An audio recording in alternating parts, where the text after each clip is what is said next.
चलिए आज की क्लास की हम शुरुआत करते हैं और आज हम देखते हैं कि भारत माता कौन है। आप लोगों ने तो नाम सुना ही होगा कि भारत माता कौन है। पॉलिटिकल एजेंडा आजकल बन चुका है, जो पॉलिटिकल लीडर होते हैं वो बहुत ज्यादा इस वर्ड को यूज करते हैं, भारत माता की जय। और उनको भी ये भारत माता तभी याद आती है जब कहीं पे चुनाव हो।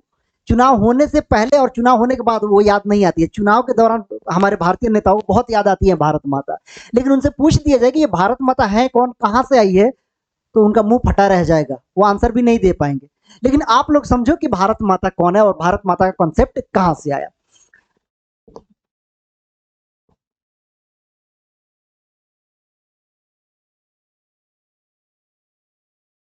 देखो, भारत माता का कॉन्सेप्ट हम देखते हैं क्यों क्यों आ रहा है। एक्चुअली जब आपको पता है कि अंग्रेजों ने हमें गुलाम बना दिया था और भारत में किसका शासन था, अंग्रेजों का शासन था।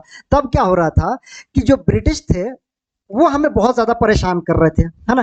किस तरीके से परेशान कर रहे थे भाई, वो टैक्स भी हम ही से ले रहे थे, सब कुछ हम ही से ले रहे थे, उनका इनकम हमसे हो रहा था और वो हमें ही क्या करते, परेशान करते थे, सताते थे, इवन मारते भी थे, है ना। हमें बेइज्जत भी किया जाता था। तो भारतीय लोगों को लगा कि हमें इनसे आजादी चाहिए। किन से आजादी चाहिए भाई, ब्रिटिश से। ब्रिटिश वालों से हमें क्या चाहिए, आजादी चाहिए। तो इस आजादी के लिए हमारे भारत में स्वतंत्रता संग्राम की लड़ाइयां शुरू हो गई थी, जिसे हम क्या कहते हैं भाई, नेशनल मूवमेंट, राष्ट्रीय आंदोलन, नेशनल मूवमेंट।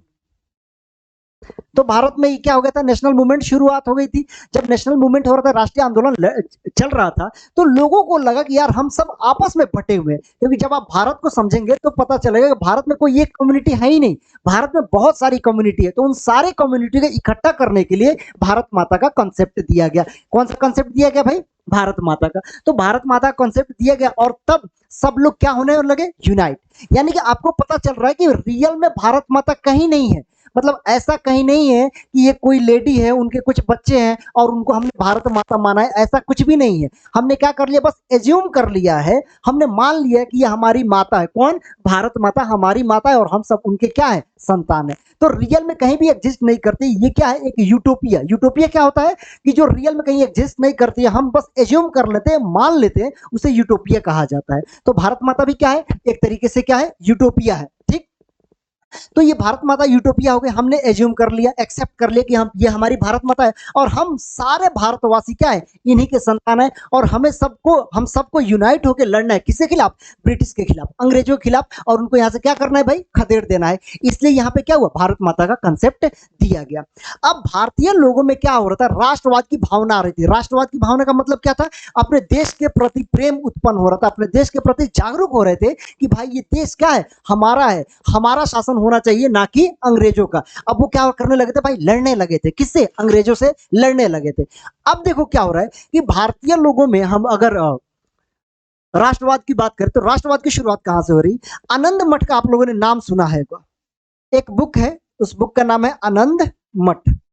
किसने लिखा है भाई आनंद मठ को, आनंद मठ को लिखा है बंकिम चंद्र चटर्जी। और इसी से क्या लिया गया है, वंदे मातरम, ये जो गाना है, वंदे मातरम सुजलाम सफलाम मलय शीतलाम शस्य श्यामलाम मातरम वंदे मातरम, वो कहां से लिया गया है, आनंद मठ से लिया गया है। और इसके बाद से लोगों में, यानी कि भारतीय लोगों में राष्ट्रवाद की भावना उत्पन्न होने लगी कि ये राष्ट्र हमारा है, हमारा शासन होना चाहिए, ना कि अंग्रेजों का। अंग्रेजों को यहाँ से क्या करो, खदेड़ो, भगाओ।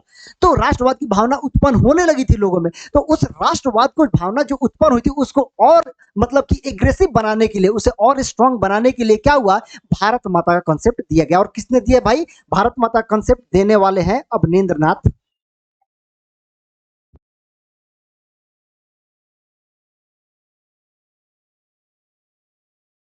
अवनींद्र नाथ ने क्या किया है, भारत माता का कंसेप्ट दिया है। उन्होंने क्या किया, एक लेडी को पोर्ट्रेट किया, यानी पेंटिंग बनाया और ये कह दिया कि यही क्या है, हमारी भारत माता है। उसी को भारत माता मान के एक्सेप्ट कर, उसको एक्सेप्ट कर लिया गया भारत माता।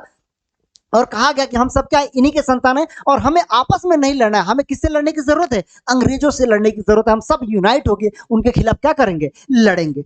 इतना आप लोगों को क्लियर होगा कि भारत माता कौन है ना। तो भारत माता कौन है, उनका कंसेप्ट कहां से आया, ये भारत माता रियल में कहीं भी एग्जिस्ट नहीं करती, ये क्या है, यूटोपिया है। अब मैं आप लोगों को कुछ इमेज दिखा रहा हूं, यहां पे देखिए, अब आप लोगों को और क्लियर होगा। ये देखिए, ये पहली बार जो भारत माता को पोर्ट्रेट किया गया था, ये है भारत माता, रियल की भारत माता जो पोर्ट्रेट किया गया था फर्स्ट टाइम अवनींद्रनाथ के द्वारा, ये रही भारत माता। देखिए कितने सिंपल तरीके से भारत माता को क्या किया गया था, पोर्ट्रेट किया गया था। लेकिन समय के साथ साथ क्या हुआ, धीरे धीरे इसमें परिवर्तन आने लगा, और परिवर्तन आते आते क्या होने लगा, देखिए यहाँ भी भारत माता है, यहाँ पे किस तरीके से भारत माता को बनाया गया है। भारत माता को क्या हुआ, क्राउन लगा दिया गया, यानी कि मुकुट, पीछे हाथी है, आगे क्या है, लॉयन है, यहाँ पे देखिए कुछ देवियों को दिखाया गया, यहाँ पे। लेकिन एक चीज जो है वो क्या है भाई, इनके हाथों में फ्लैग है। कौन सा फ्लैग है भाई, इंडियन फ्लैग। ठीक, अब वहीं पे नेक्स्ट इमेज में आइए, यहाँ पे देखेंगे नेहरू जी के हाथों में एक किताब है, और उस किताब पे भारत माता को पोर्ट्रेट किया गया है, दर्शाया गया है। देखिए उस भारत माता के हाथ में भी क्या है, तिरंगा झंडा है। अगर आप लोग को देख रहा होगा तो देखिए यहाँ पे भारत माता क्या हाथों में क्या है, झंडा है। ठीक, यानी भारत माता के इमेज में क्या होगा, परिवर्तन आने लगा। लेकिन एक चीज जो कंटिन्यू बना रहा वो क्या भाई, भारतीय फ्लैग, यानी कि तिरंगा झंडा उनके हाथों में क्या रहा, बना रहा। नेक्स्ट इमेज में देखिए, ये भी हमारी भारत माता है। अब यहाँ पे थोड़ा अच्छे तरीके से सजा के क्या किया गया है, भारत माता को दिखाया गया है। अब यहाँ पे आप देखिए, यहाँ भी भारत माता है, लेकिन भारत माता के हाथों में क्या नहीं छूटा भाई, तिरंगा।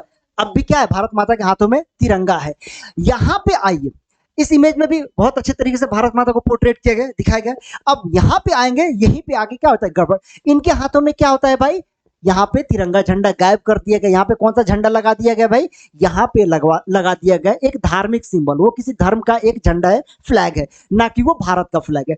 तो यहीं पे कंट्रोवर्सी क्रिएट हो जाती है। अब कुछ लोग कहते हैं कि हम इन्हें भारत माता कैसे मान ले भाई, ये इनके हाथों में तो तिरंगा झंडा है ही नहीं।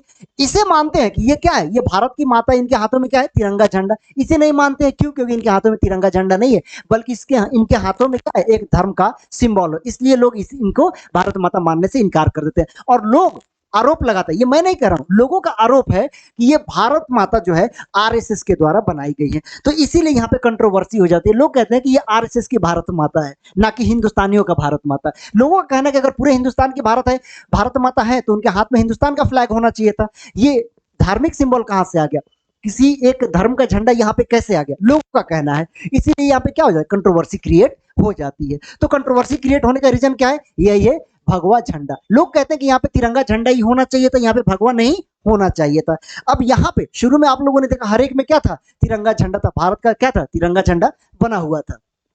लेकिन यहाँ पे आते आते वो तिरंगा झंडा क्या हो गया, गायब हो गया, और यहाँ पे कौन सा झंडा लगा दिया गया, इनके हाथों में भगवा कलर का झंडा थमा दिया गया है।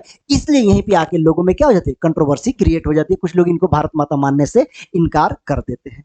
उम्मीद करता हूं कि ये कंसेप्ट आप लोगों को समझ में आया होगा कि भारत माता कौन है और कहां से आई है, इनका कंसेप्ट कब आ रहा है भारत में। क्लियर, चलो जी।